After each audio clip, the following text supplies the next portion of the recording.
Hey guys, thank you so much for 400,000 subscribers. This has been a crazy journey, not just for me, but for everyone involved. You know, with That One Video Gamer, Super Beer Bros, the decks, Super Scope, the website. It's been a long journey, and we're so happy that we're still going. And we have so many awesome fans out there who've been supporting us each and every week. And in honor of 400,000 subscribers, we thought, you know what? Let's do something completely different, something we have not done here on the Completionist. And for those of you guys who don't know, this is Mark Carr. Hello. He runs the channel Indie Game Searchlight. He's been doing it for many years, and he also is the main editor for the Completionist. He's been doing it since Super Mario Galaxy 1 last October. Yes, that's right. Yeah, and you know, Mark works incredibly hard, not just on the Completionist, but on his own videos as much as he can, and we kind of wanted to give him the opportunity to talk about the game we're talking about today. So take it away, Mark. What are we doing? Today we're talking about Axiom Verge, and thank you so much for the opportunity for me to actually have an audience through your channel. I have a lot to say about it, so I hope you guys enjoy my take on it. So thank you guys for 400,000 subscribers. The future's only going to get bigger and brighter from here. And a big thank you to Mark Carr, who's been working tirelessly for us and with us for the future of That One Video Gamer. So without further ado, here's Indie Game Searchlight on Axiom Verge. Enjoy.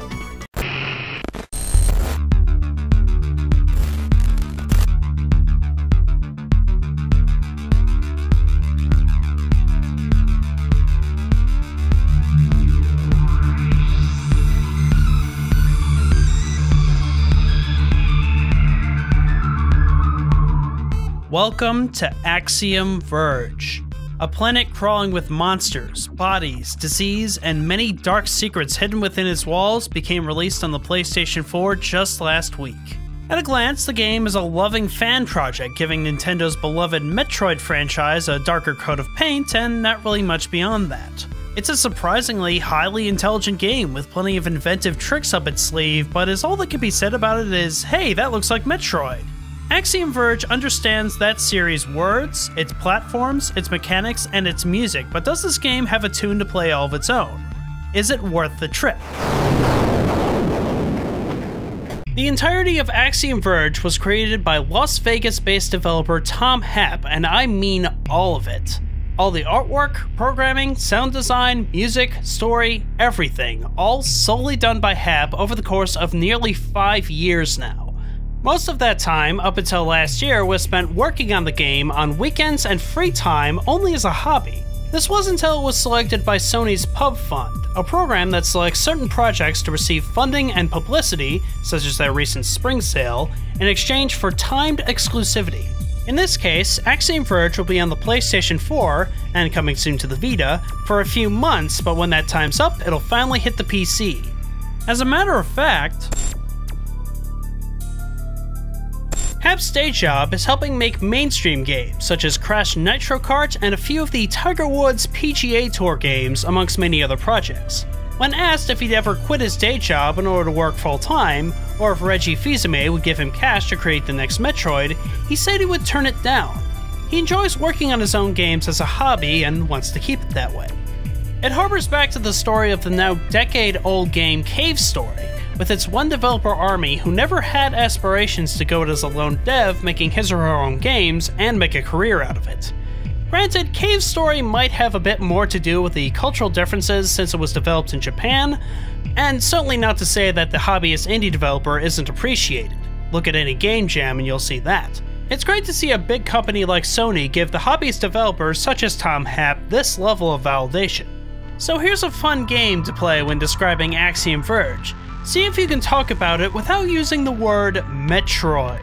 Like the many adventures of Samus, the gameplay consists of jumping, shooting, and exploring a large alien world, finding different items to open up new areas in the sprawling maze. While there are parts of the game that have a few small unique touches, if you've ever played a Metroid game, you'll know exactly what you're getting into. You may have noticed in this footage that a few areas are glitched out, similar to playing a game on a dirty NES cartridge. It's not from faulty programming, but rather it's completely intentional, as some areas are not accessible at first and are blocked by faulty pixels.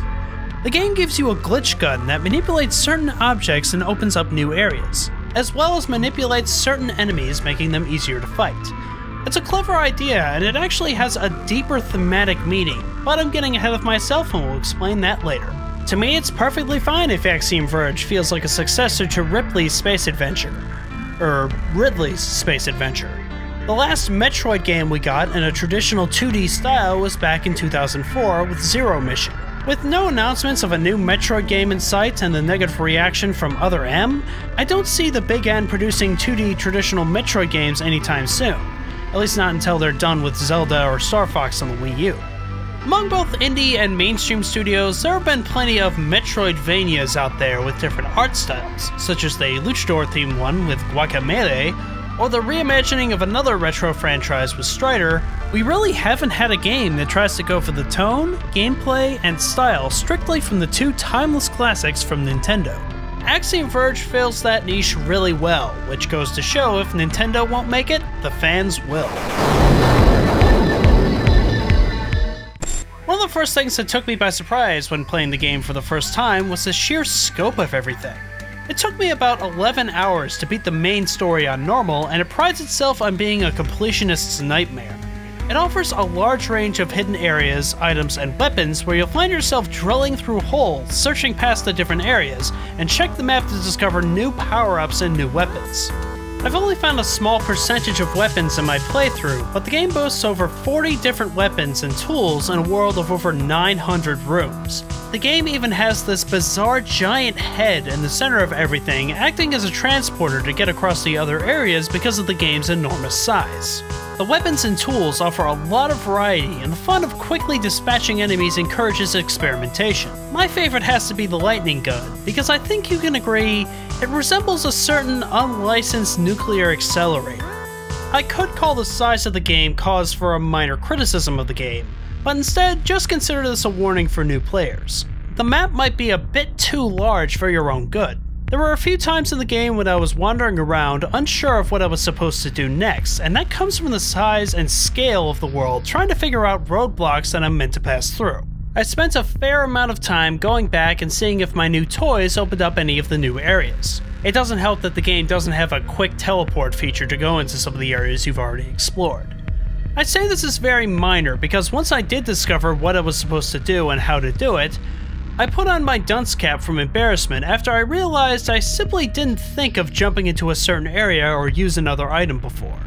While my duncery is my own fault, I can see other players backtracking quite a bit trying to figure out what the next step is. The presentation is a very impressive effort for it being developed by one person.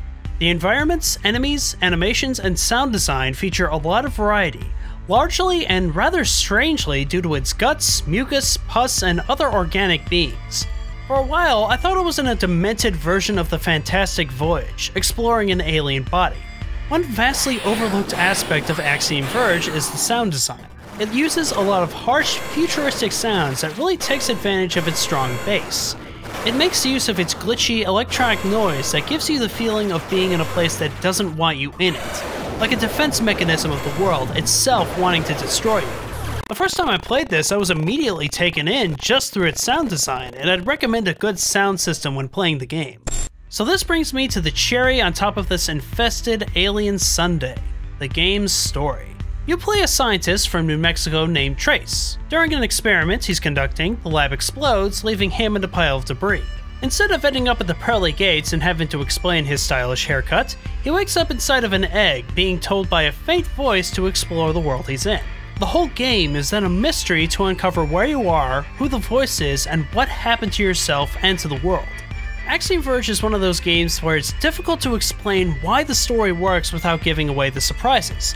So let's make a deal. For those who don't want the plot spoiled, I'll let you know that the game examines a lot of interesting themes involving the nature of reality. It was engaging and showed a genuine personal touch that left me thinking and mulling over its ideas so much to merit a spoiler section for this very review. It's well worth it for its mystery. So now, for those who don't want the story spoiled to them, here's the time code for when the spoilers end so you can click right past them and avoid them. I'll give you a moment as I'm showing my extravagant skill against this giant boss.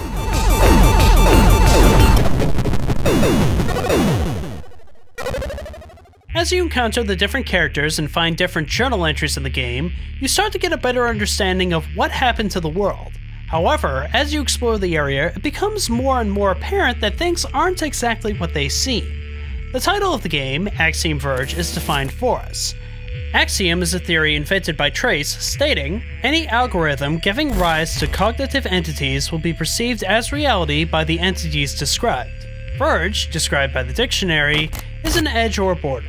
Axiom Verge is exploring the idea of what we perceive as reality. Is reality something subjective, where it constantly changes based off of one person's ideas of what it all means? In Thomas Happ's blog, he's written an extensive philosophical piece defining his idea that there are an infinite number of realities, defined by their own systems of rules and data.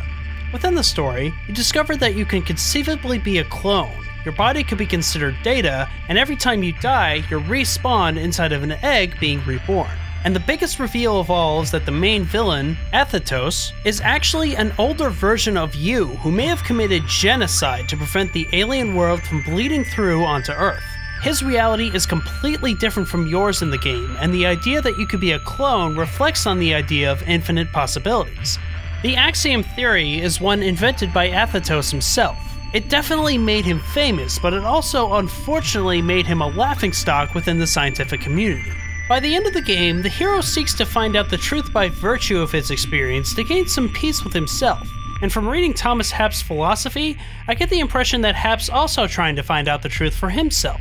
If he was born as someone else, would he have been a genocidal madman or just stuck in a hole in the ground? In terms of gameplay, this brings us back to the fun glitch mechanic of the game. This helps drive home the theme of toying with our own subjective reality. The mechanic breaks the fourth wall to say that even within our subjective individual playthrough, can the game be within our own reality? The game even has a Game Genie-esque cheat code menu that manipulates the environment as well as translates some text that you find throughout the world. Sure, these are all callbacks to classic NES glitches and are referential for the time, but this game also gives them a deeper meaning. It's inviting us to try and solve the puzzle it presents by telling us that this is just one of what could be many possibilities.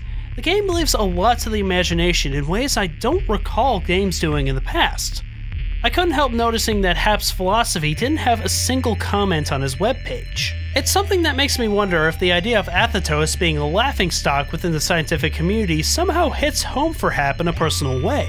It's really refreshing to see him express his ideas through a retro throwback in a meaningful way that never sacrifices the idea of being a really fun conventional game. Alright, coast is clear, back in everybody. One last feature worth mentioning for new players is the Speedrun Mode. Here, it's essentially the main game without the dialogue, cutscenes, and randomized content. One of the coolest elements of the mode is that there's an on-screen timer that plays throughout the entire playthrough and encourages players to stream the mode for all to see how fast you can beat the game in a single sitting. It's a terrific idea and can add a lot of great replay value to the game, and it's an inventive use of the PS4's share features.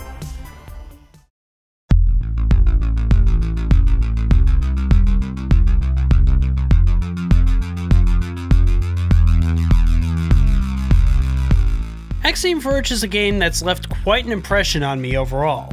Its gameplay is a delight, and exploring the different environments with all of their huge enemies and secrets to uncover tested my skill and never felt unfair. The presentation, sound design, and music are all great, and the story is a deep, personal examination of the subjective reality that ties into the game's mechanics and themes in a really clever way. Axiom Verge is a smart, well-crafted, challenging adventure with a fantastic difficulty curve and a ton of value with its secrets hidden everywhere. And perhaps in a way, it's a celebration of the hobbyist developer, an example of how a person making a game part-time just for fun is still welcome. I suspect that come top 10 list time, you'll be seeing this one pop up in a few places. Axiom Verge is just a cheap retro Metroid clone looking for a nostalgia cash grab? Sorry to disappoint the cynics, but Axiom Verge is one of the best indie games of the year so far.